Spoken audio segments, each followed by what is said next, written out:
아수라의 제왕, 그분은 누구인가? 돈을 가진 자 위에서 돈을 지배하는 자입니다. 특권 거부로 그분이 누구인지 인정되었습니다. 부정부패의 추범은 돈을 받은 사람입니다. 자꾸 돈을 제가 줬다는데, 제가 만약에 진짜 화천대유의 주인이고 돈을 가지고 있다면 정말 길 가는 강아지에게 던져줄지라도 박상도 의원 아들 같은 분한테는 절대 한 푼도 줄 수 없다, 이런 말씀 드렸잖아요. 김도 의원님. 우리 경기도 공무원 여러분, 어려운 시기에 수고 많으십니다. 자, 이제 이 지사님, 제가 아수라의 제왕, 그분은 누구인가 한번 검토를 좀 해보려고 합니다. 자, 시작합시다. 당군도 놀랄 그분의 괴력에 대해서 이야기해 볼게요. 그분은 당군도 놀랄 만한 괴력을 지녔습니다. 한국 정치 참 부끄럽죠. 그분 이전 시대에는 이 기업에서 돈 뜯어가고 저 기업에서 돈 뜯어가는 뜯어쓰는 시대다. 이제 그분은 뜯어쓰는 시대는 가라. 이제 나는 만들어 쓴다. 그분의 시대는 대장동, 위례, 백현, 코나이, 성남FC 등을 통해 알 수 있듯이 인허가권과 작업조를 이용해서 1조 원이라는 돈도 만들어 쓰는 시대로 만들었다. 엄청난 괴력을 가지고 있죠. 단 1원도 안 받았다는 설계자는 어떤 사람일까요? 돈을 만든 자, 돈을 가진 자 위에서 돈을 지배하는 자입니다. 그분은 돈을 자기 주머니에 가지고 있는 것이 중요하지 않습니다. 그분이 쓰고 싶은 곳에 쓰고자 할 때 그분의 의사대로 지배력을 행사하면 그게 곧 그분의 돈입니다. 돈으로 무죄 사고, 즉 재판 거래 의혹을 말합니다. 호화 변호사 선임하고 선거 때 조직 굴리기 위해 돈을 지배하는 자가 그분입니다. 그분은 대한민국 공직자 뉴노멀을 만들었습니다. 새로운 기존을 만들었습니다. 혈중 알코올 농도, 면허 취소 수준의 음주운전, 검사 사칭, 무고죄, 특수공무집행 방해, 공용물건 손상 등 전과 사범입니다. 형수 폐륜 욕설, 여배우 스캔들, 정신병원 강제 입원, 고소고발 남발 등 이런 화려한 전적이 있어도 성남시장, 경기도지사, 민주당 대선 후보가 될 수가 있습니다. 엄청난 뉴노멀을 만들었죠. 그분이 청와대보다 감옥과 가까운 이유에 대해서 보겠습니다. 권순일 전 대법관은 2020년 9월 퇴직 후에인 지난해 11월 화천대유의 고문으로 위촉됩니다. 매월 1,500만 원 정도의 보수를 받으며 법률 자문을 했다고 합니다. 김만배는 그분의 선거법 위반 사건 대법원 판결 전후로 8차례나 당시 권순일 대법관 집무실을 방문했다고 합니다. 또 고액의 돈 약속도 했다는 의혹까지 있습니다. 이 때문에 권순일 전 대법관은 이 지사의 대법원 판결 때 무죄를 낸 것에 대한 사후 수뢰죄까지 의심받는 상황입니다. 또 그분은 자신의 재판을 위해 30여 명의 초호화 변호인단을 구성했습니다. 비슷한 규모의 변호인을 꾸렸던 효성그룹 조현준 사장은 400억 원을 지불했다고 전해지고 있습니다. 하지만 그분은 사생활이라서 구체적으로 말씀드리기 적절치 않다고 합니다. 그러면 이명박 대통령 변호사 대납도 사생활입니까?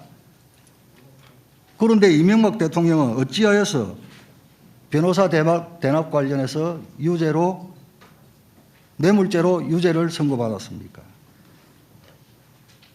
친여 시민단체가 상장기업 S사의 그분 변호사비 대납 의혹을 제기했습니다. 대납이 사실이면 뇌물죄에 해당합니다.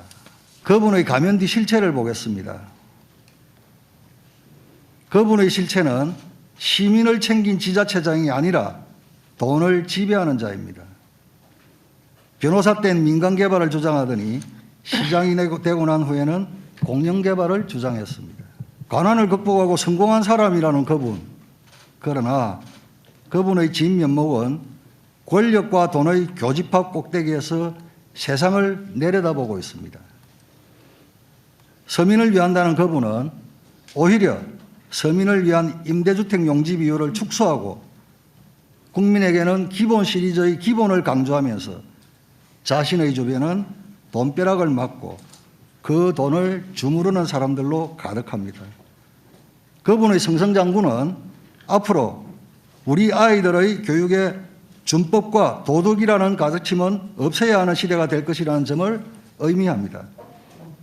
이기면 무법도 법이 되고 무도함도 예가 되고 폐륜도 출세할 수 있는 시대가 될 것입니다. 막 살아도 권력만 주면 된다는 교훈을 우리 아이들에게 가르칠 수는 없습니다. 지금의 자리도 그분에게는 온당치 않습니다. 앞으로도 이런 이상현상이 반복되어서는 결코 안 됩니다. 특검 거부로 그분이 누구인지 인정되었습니다. 제가 먼저 제일 중요한 게 대장동 문제이기 때문에 지금 뭐 거부하시는데 제가 이거 한번 보여드리겠습니다. 세상에 단순한 이치가 있습니다. 누가 도둑이냐 이렇게 얘기를 하면 도둑을 작물을 가진 사람이 도둑인 게 맞습니다. 이거 질문에 있던 겁니다. 그리고 부정부패의 주범은 돈을 받은 사람입니다. 네, 이 말씀 드리고요. 돈을 준 사람은 이지사님 죄책거리예요. 네, 의원님, 네, 제가 답변 좀 드리고 하시면 좋을 것 같고요. 제가 자꾸 돈을 제가 줬다는데 제가 말씀드렸지 않습니까? 제가 만약에 진짜 화천대유의 주인이고 돈을 가지고 있다면 정말 길 가는 강아지에게 던져줄지라도 고문치사, 정치사가 아니라 유서 대필 사건 조작했던 곽상도 의원 아들 같은 분한테는 절대 한 푼도 줄 수 없다 이런 말씀 드렸잖아요. 제가 왜 거기다 드리겠어요? 여기 의원님들을 드릴지 혹시 모르겠지만. 그리고 아까 말씀하신 것 중에 제가 뭘 해먹었다 이런 취지인데요. 의원님, 분명한 사실은 의원님께서 소속하고 있는 국민의힘의 과거 새누리당이 당의 당론으로 공공개발을 막았습니다. 그 막는 바람에 저희가 질문에 답하는 중입니다. 혹시 불편하시더라도 저도 1380만 명을 대표하는 도지사입니다. 답변할 수 있는 기회는 주시면 좋겠고요.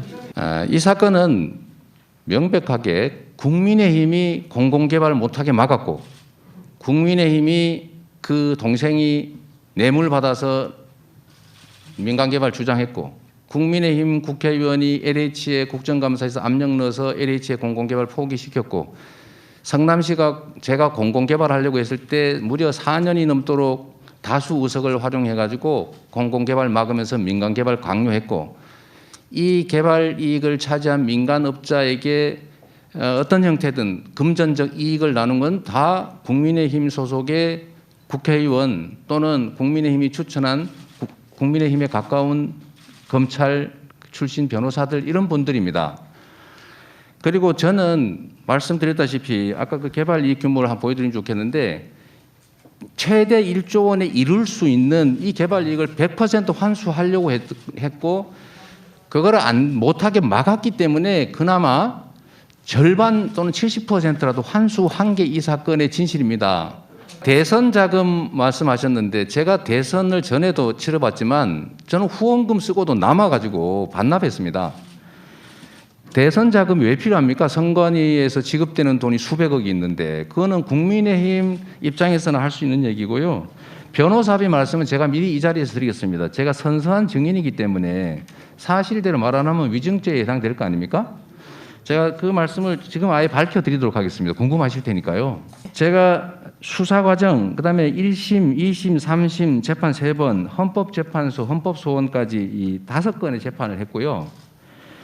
여기에 선임된 사람은 개인 사명 법무법인 6곳입니다. 무슨 30명 하시는데 다 아시잖아요. 무슨 어디 하우 선임하면 거기 몇 명 지정하시잖아요. 그건 한 명이죠. 제가 선임한 건 6명이었고요. 개인 4명에 법무법인 6명이었고요. 이 중에 한 개 법인이 사임을 했습니다. 이거 빼고 그러니까 또 민변 전임 회장 3분이 지지 차원에서 변론에 참여하지 않고 서명해 주신 게 있어서 총 14명이고요. 네. 저는 변호사비를 농협하고 삼성증권 계좌로 다 송금했고 그 금액은 2억 5천만 원이 조금 넘습니다. 그리고 예, 대부분 다 정리해 사법연수원 동기거나 대학 친구, 법대 친구들 이런 분들이어서 효성과는 비교하지 않으시면 좋겠고요. 저는 2억 8천 몇백만 원 낸 것도 너무 저한테는 큰 부담입니다. 그런데 이런 데뭐 400억 변호사비 줬다는 얘기를 비교하시는 건 옳지 않은 것 같고요. 아까 네. 무슨 재판 거래 말씀하셨는데 예. 그 변호사비를 대납했다고 하시고 무슨 저기 모 대법관하고 재판 거래를 했다는데 상식적으로 제가 2015년에 예측을 해가지고 내가 나중에 재판을 받게 될 것 같다, 유죄가 될 것 같다, 대법원 갈 것 같다고 해서 미리 준비했다는 얘기는 아니실 것 같고 그 다음에 대법원이라고 하는 게 13분이 계신데 그 중에 한 명한테 뭘 한다고 해서 되지도 않을 일이고요. 나머지 무슨 변호사비를 뭐 얼마를 누구한테 대납을 시켰다 이런 얘기는 이거는 아무리 국정감사장이라고 하고 면책 특권이 있다고 해도 이건 지나치신 거 아닌가 그런 생각이 좀 들어서 조금 자제해 주시길 부탁드립니다. 예.